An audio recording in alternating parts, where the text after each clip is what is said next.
ligan betul lah. Pembalik, pergi balik. Abang balik pergi balik. Balik Selamat 100 pagi. special. Kacang lebih. Jagung lebih. Jagung lebih, kacang lebih ya. Pak. Boleh. Berapa minit? 5 minit lebih kurang ya? Ni nak hangah dah. Belum Tu dah kuning dah. Bukan? Dia kuning tepi je. Kuning tapi. Tengah dia masih putih lagi kan? Bibir dia kuning ni. Awak. Tu dia. Kuih apa dia jual? Kuih ada, orang Kek hantar pun ada? apa semua. Kek orang hantar. Oh, orang tu. Bagus. Yalah. Penuh-penuh meja sikit lah, berbagai kan. Ramai sangat. Meniaga penuh pula tempat ni. Ya. Oh, kacang lebih. Kacang lebih. Dah beli ni kakak, boleh balik. Dah beli boleh balik.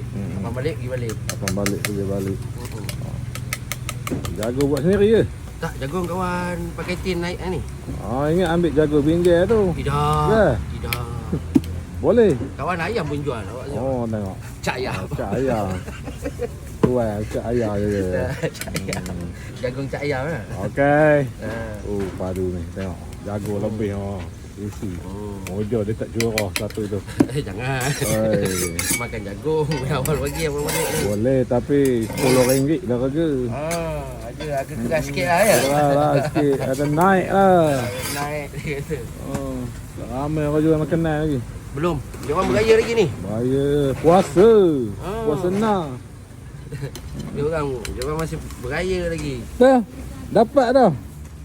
Panas sikit. Ikan mana? Ikan laut. Ikan laut. Tak makan dah ikan sungai. Tu boleh balik dah tu. Kalau dah balik.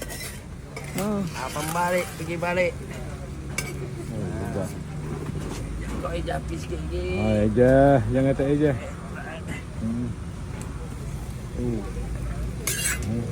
Awak buka puasa kawan tengok. Kenapa?